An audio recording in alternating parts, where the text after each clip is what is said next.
Assalamualaikum warahmatullahi wabarakatuh.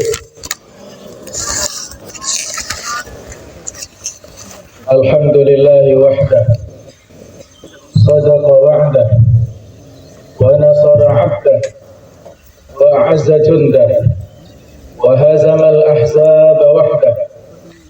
Ashhadu an la ilaha illallah wahdahu la syarika lah, wa ashhadu anna Muhammadan 'abduhu wa rasuluh la nabiyya ba'dah. Allahumma salli wa sallim ala sayyidina Muhammad wa ala alihi wa ashabihi wa man wala. Amma ba'd. Para dewan guru, ustadz-ustadzah sekalian, dan anak-anakku sekalian yang berbahagia, alhamdulillah, puja dan puji syukur kita panjatkan kepada Allah Subhanahu wa ta'ala yang telah banyak melimpahkan rahmat karunia-Nya kepada kita, dan khususnya kita diberikan nikmat yang besar, yaitu berupa kemerdekaan. Kemerdekaan adalah salah satu di antara nikmat-nikmat yang sangat penting, yang sangat prinsip dalam kehidupan. Nikmat kemerdekaan itulah yang membedakan antara manusia dengan makhluk-makhluk lainnya.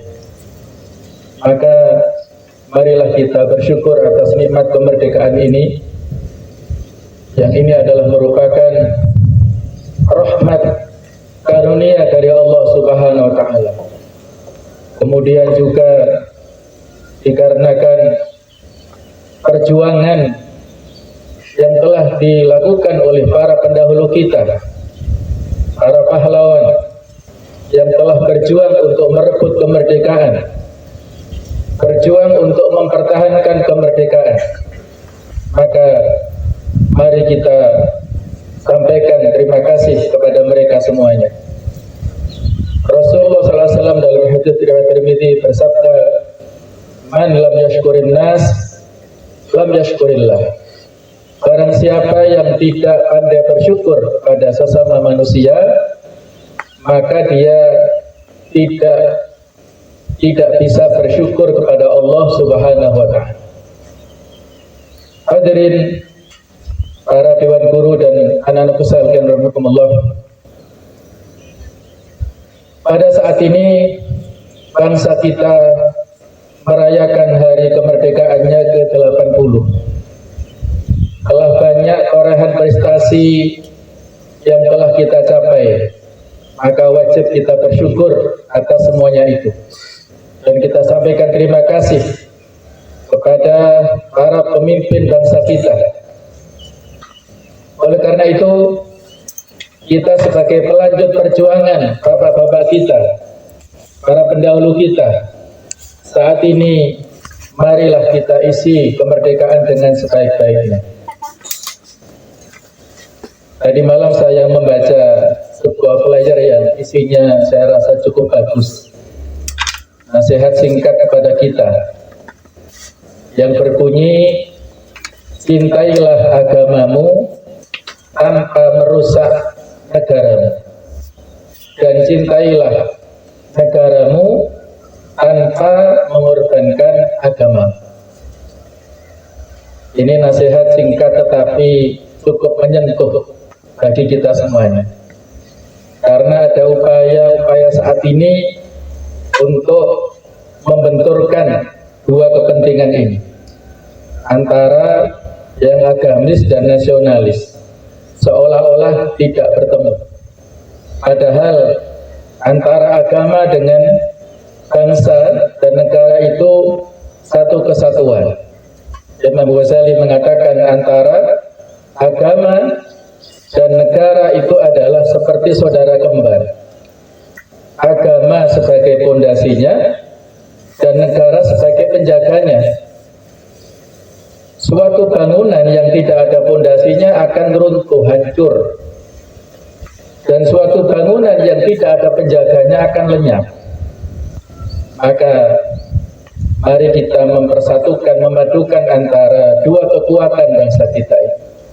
Kita menjadi pribadi-pribadi yang agamis, dan saat yang sama kita juga menjadi pribadi-pribadi yang nasionalis. Hadirin dan juga Dewan Guru, anak-anak sekalian rahimakumullah. Dalam mengisi kemerdekaan ini, paling tidak ada pilar-pilar kemerdekaan yang harus kita tegakkan. Dan bisa kita ambil pelajaran dari kata merdeka itu sendiri yang terdiri dari 7 huruf. Huruf M itu bermakna mandiri. Marilah sebagai bangsa yang besar, dengan potensi alam, sumber daya yang sangat banyak. Kalau sumber daya manusianya, kita adalah bangsa yang besar, paling tidak 280 juta, dan kaum muslimin merupakan terbesar di antara dunia Islam yang lainnya. Sumber daya alamnya baik itu migas ataupun non migas, ini seharusnya bisa menciptakan kemandirian untuk kita semuanya. Tetapi pada faktanya memang masih belum ideal pengelolaan sumber daya alam kita. Bapak Presiden Prabowo menyampaikan dalam pidato kenegaraan hari Jumat kemarin bahwa ada 1063 tambang ilegal yang ada di Indonesia. Yang itu ada potensi kerugian negara sekitar 300 triliun, bayangkan. Kalau 300 triliun dibagi warga negara kita 280 juta, paling tidak satu orang itu seharusnya bisa mendapatkan 1,1 juta kurang lebihnya. Tetapi itu hanya dinikmati oleh segelintir oknum yang ada di negara kita. Inilah yang menyebabkan kita sampai sekarang masih tertatih-tatih untuk menjadi bangsa yang mandiri. Kalau itu dalam skup negara yang luas, maka kemandirian itu mari kita coba untuk lakukan upaya-upaya mencapai ke sana dalam skala lembaga kita, pribadi kita, para santri dan santriwati. Ini harus menjadi pribadi-pribadi yang mandiri.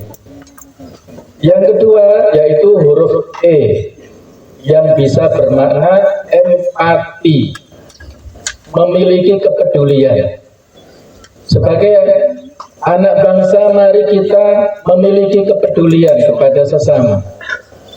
Dan itulah yang diajarkan Islam. Ada ajaran yang bernama al-muwasat, ataupun kepedulian kepada sesama.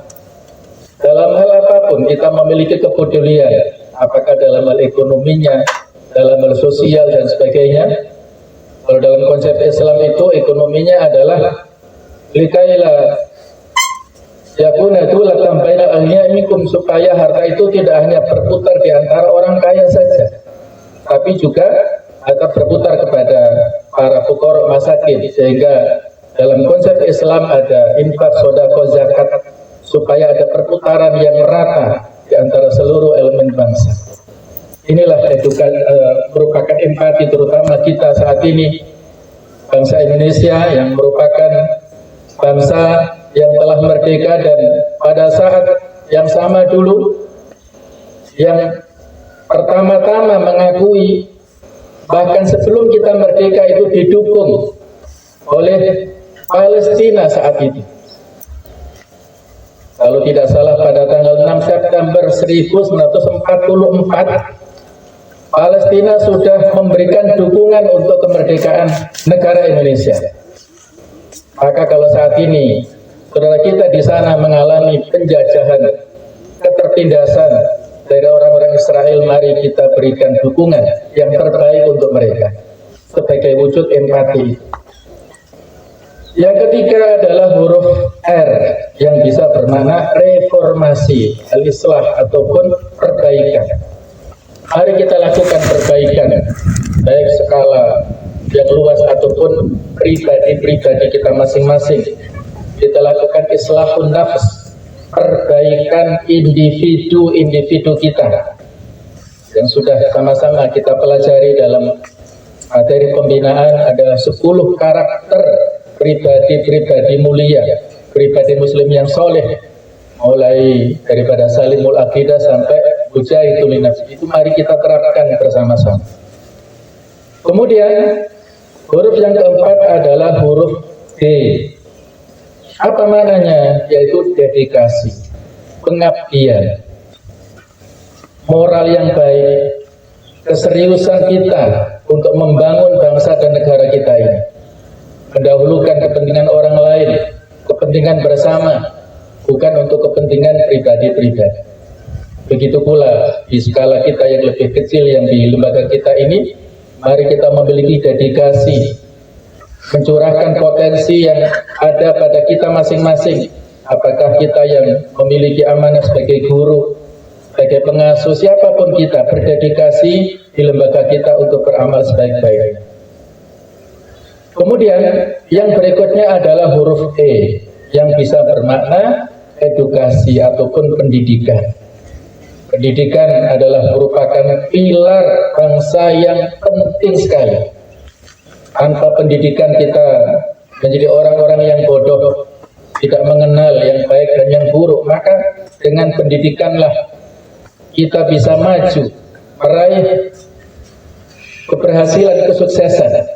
Dan kita di sini lembaga pendidikan, maka semuanya harus mencurahkan potensinya dalam bidang pendidikan dengan sebaik-baiknya.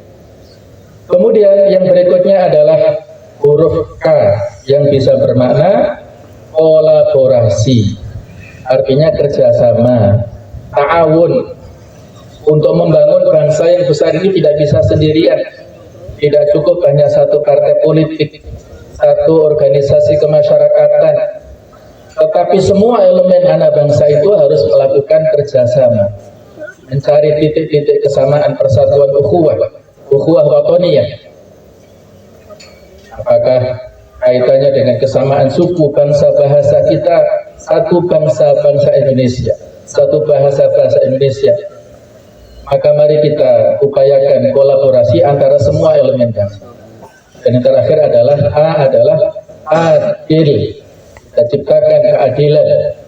Tidak boleh saling mendolimi antara satu dengan yang lain. Semuanya menunaikan amanah sesuai pada tempatnya, itulah adil.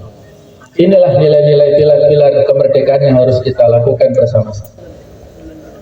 Ada pesan dari salah seorang presiden Amerika, John F. Kennedy.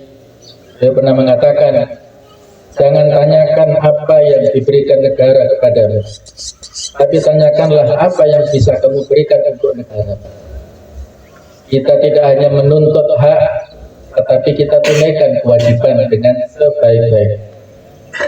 Kemudian yang terakhir, bahwa kesan moral yang disampaikan pada peringatan HUT RI ke-80 ini adalah bersatu, berdaulat, rakyat sejahtera, Indonesia maju. Ini adalah harapan kita semuanya. Kita upayakan semua elemen anak bangsa bersatu, yang dengan itulah kita bisa berdaulat, berkuasa dengan total, dengan penuh kemandirian pada negeri kita sendiri, berkuasa di negeri kita sendiri, tidak berada di bawah kekuasaan asing, kemudian rakyat sejahtera. Dan dengan itulah insya Allah sama-sama Indonesia akan maju untuk mencapai cita-cita kita Indonesia emas pada 2045. Ini sedikit yang bisa saya sampaikan. Mudah-mudahan bisa kita pahami dan bisa kita laksanakan, dan mudah-mudahan Allah Ta'ala senantiasa memberikan taufik hidayah petunjuk kepada para pemimpin bangsa kita, para ulama kita. Mudah-mudahan mereka berkolaborasi, bersatu padu untuk memajukan bangsa Indonesia sehingga menjadi baldatun thayyibatun wa rabbun ghafur. Merdeka! Merdeka! Allahu Akbar! Walillahil hamd. Wassalamualaikum warahmatullahi wabarakatuh.